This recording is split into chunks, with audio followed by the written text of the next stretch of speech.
The following three poems commemorate three different battles. The first is the Battle of Goose Green during the Falklands campaign. The lads and me are of the big country, the wild highlands of Scotland. It is a masculine place, all hunt and chase, red stag and peregrine falcon, and some sheep and Presbyterians. We were Royal Marines in our virile youth, part of an SAS-led detachment. Our service to date but a half-filled plate, spent hunting down IRA gunmen. Lively sport, of course, but just short of pure warfare's true fulfillment. Northern Ireland is the devil's own. Senseless, obsessive violence, rock-throwing priests, graffitied streets, arson and murder rampant. Oh, what a happy day we got the news. Real war breaks in the South Atlantic. Maggie Thatcher was the Iron Lady. You crossed her at your own forbearance, and now this self-meddled potentate in most precipitous haste has set upon reckless adventure. Well, in our mess, the lads and I were set, full of battle's sweet anticipation, because she said, the Falklands shall be retaken. Great Britain knows true genius in her handling of disparate tribesmen on that happy ship. Besides us Picts, there were Gurkhas and Assiniboines. Not a single draftee, a few very tough teens, the inevitable fool and coward. Our colonel was an Englishman, fair-skinned, aristocratic, but with an easy smile, all grace and style. You could not help but like him. And the Mary rose and fell and rose, and the Gurkhas took turns puking. Well, our SAS contingent left early, clandestine operations. For 30 days, they would live alone on sheep and fresh rainwater by twos and threes. It was scout about and make good reconnoiter. Mirage screamed overhead, intent darts behind them. Exocets incoming. We saw the Sheffield burning. Our orders were, you'll take Goose Green, straight on, infantry simple. Oh, and you'll come back with your shield, my boy, or you will come back laid out on it. The Falklands was no desert storm. There were no uplink video wonders. We walked to the green. It took us a week. No transport wheeled or rotored. Every night, a cold camp. Every day, that heavy pack. It was like Wallace, a bit of the medieval. Well, the SAS had found their nest. They were conscripts, about 600. Their camp was a sloppy mess, half frozen and wet on canned rations, yet surrounded by acres of mutton. And we were also 600.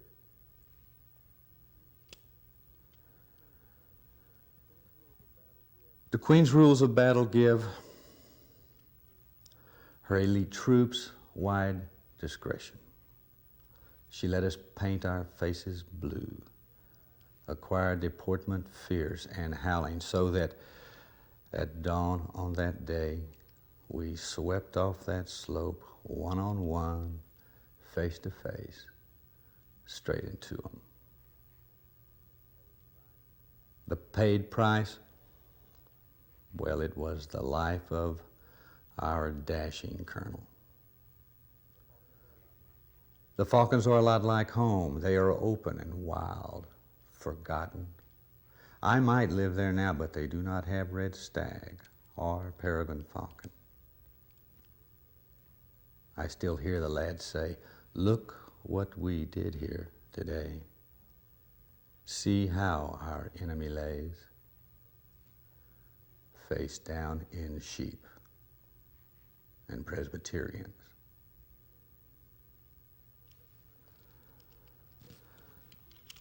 Second poem will be Battle of Midway, World War II. 3 miles down on the floor of a trench, out in the Central Pacific, the bodies of some men I knew still lie in their own plane's wreckage. Midway has been studied by every nation's war college. Her moves foretold that broken code. So the edge was ours by knowing, but understand the simple truth of what it took to win that battle. It took those men who cleared those decks, not knowing, am I living or dying? For the enemy in those early days, it was all rampaging conquest. Singapore, Corregidor, Guam, they almost won it. The Japanese are a warrior breed with centuries of martial tradition.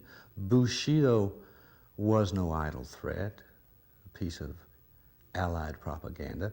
Bushido means, I will fight with my last breath that I might take yours in my passing. Hawaii sings, Oahu gleams. They remain the perfect tourist attraction. But I saw the day that bay turned red from the oil and the blood flaming. I killed some men in fair dog fights, and I murdered some while they were sleeping. We shot up their ships, we strafed submarines, we landed in 40-knot cross winds. Now listen, our flag and our country, mom and her pie, they all have their place, God bless them. But in this kind of fighting, you must be led by a man seasoned, hardened. The Pacific War was so long ago that victory now seems ancient, and naval air claims no more share than what is to her credit in it.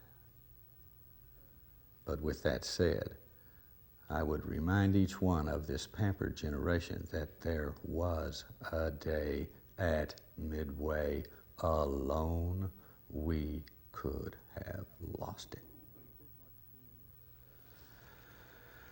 The Bismarck Sea was a marvel to me. She was a biological cauldron. There were those nights our bows wake sent phosphorescence deck high shining.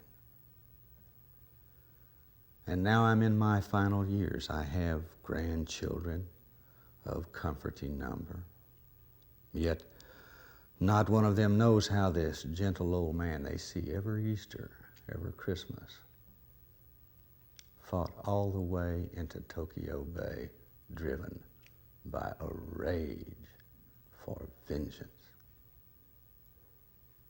Because 3 miles down on the floor of a trench out in that huge expanse of ocean, the bodies of some real good men lie in a deep, awesome silence.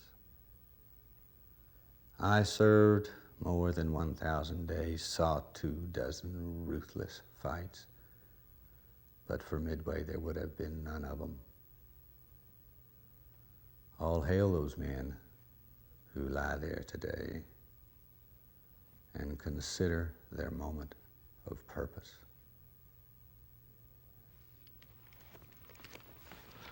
The last piece is the Battle of the Drang Valley from the Vietnam War. I will have to read this, so bear with me. The Vietnam War begs for metaphor. Let's run down a short list together. That police 38 point blank in his face. He was VC, it was Tet, he was in Mufti. The peeling hide of that screaming child as she ran down that napalm-filled highway. Did that Zippo-lit hooch win the Pulitzer Prize, or was it that half-track draped with waves wounded? And let's not forget McNamara's fence. how much money was spent just to tell us, yes, they're still coming. Quezon comes close. An Alamo in reverse was the hope. Long-range artillery thundered, leaving way largely undefended. What a clever deception. My Lai is there, her 1,000-yard stare, firing in mindless confusion. Weak troops, poorly led, what more can be said? Yes, they murdered those women and children. I need a screen filled with greater things, one of mountains and streams in a remote and towering forest, where in a limited space, soldiers met face to face, locked in mortal combat. No civilians, please. There were always too much of these. Peasants caught in a crossfire. I recall such a place, and I submit as candidate a fight as fierce as either army remembers. In mid-November 1965, in the western part of the Central Highlands, where the light in a triple canopy tumble fell to the floor gently of the Drang Valley. By 65, the NVA was a world-class professional army. But the Viet Cong was never as strong as their press-fed reputation. Tax collectors, vigilante police, hit or miss guerrilla militia, and after Tet, even that much was an issue. And the ARVN was the best equipped footnote in history. Ironically, Washington and Hanoi faced the same strategic dilemma. Do we let the locals go it alone, or do we send in the pros and make a finish? The American concept begged one more question yet, that how would troops trained to fight on the plains and rolling hills of Europe handle the main force NVA in the kind of weather and terrain they would find in the Central Highlands? The answer came at the Drang, and from a unit of historic significance. The American regiment that in an annual event celebrates its own annihilation of Little Bighorn fame. Yes, ladies and gentlemen, the one and the same. United States 7th Cavalry. And just like that day at the greasy grass, they rode to the Drang singing Gary Owen. For a youth like me, raised West Texas 1950s, life was a drought, dreams broken at nature's insistence. Vietnam was so green. See that neon flash of wing? Smell that wet, fresh tiger scat steam? All manner of flowering vines climbing to the light, that perfect light, in a triple canopy tumble, fell like a cloak around all of our men. And we thought we were just gonna walk right in. Annamese is an ancient seed, a language full of rich alliteration. Fire in the Lake is a classic example.